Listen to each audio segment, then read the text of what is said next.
First thought was death. It was devastating. Just made me wonder, why me? I was infected. It's not a suppose. It's here. And from that day forward, I was on a roller coaster journey.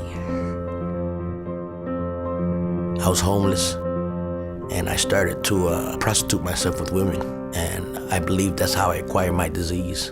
Oh, it was a nightmare. I went numb. I've been numb for 5 years. When you always think it's not gonna be me, but it's me.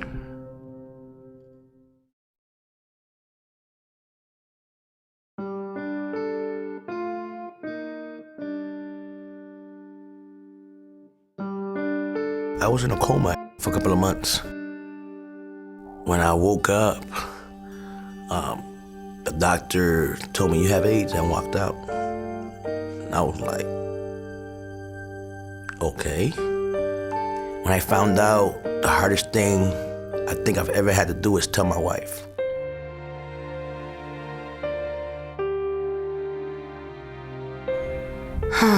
I married this guy and he made me sick and he didn't tell me.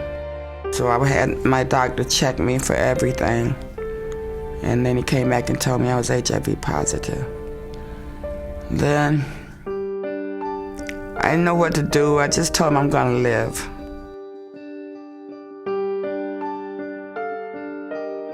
Yeah, I was going into the Navy. As I was beginning to swear in, they called me out of line. That's when they told me that I was HIV positive.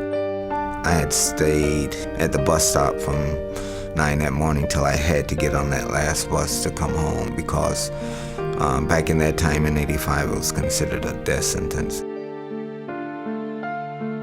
I went in to do natural birth. Everything was fine right up until the last minute. Next thing you know, I'm out under anesthesia having an emergency C-section.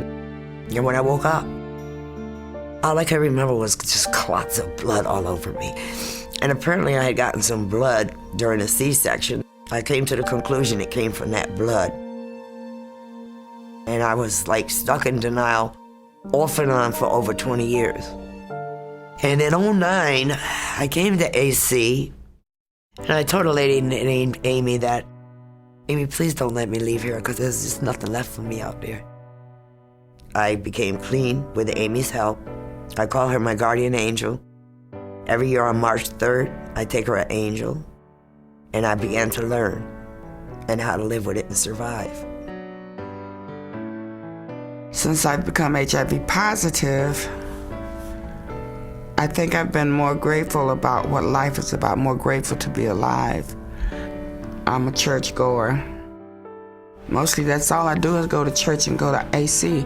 AC is like my whole life now. I can't wait to get there. It gives me a sense of security. AIDS Care has inclusive of everything. And they cover all the bases, and that's why it's a good place. They help me with my medications, talking to about what's gonna be the best regimen for me, doctor care. So you can get your blood tests right there. We have a dentist, an ophthalmologist. There's also a pharmacy right there. Everything is under one roof. You really don't have to go to different parts. They gave me medicine. They gave me a place to stay, new friends. The HIV world is my life, so I try to be around.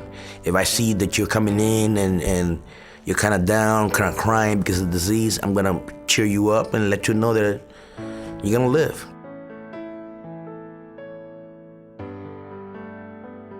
I go out on Clinton Avenue, and it's called the Needle Exchange Van. It's an outreach van. That's another thing that's good about AC. It's not a bunch of large medical terms where you can't understand it. Everything is broken down to simplified terms where you can understand. I've gotten involved in the support groups, men's groups. Just being able to be support to somebody else is lifting for me. I'm a soldier in this fight. I'm gonna keep pushing on. There's a lot of good people with this disease, and we're willing to fight all the way. HIV could be me. It could be you.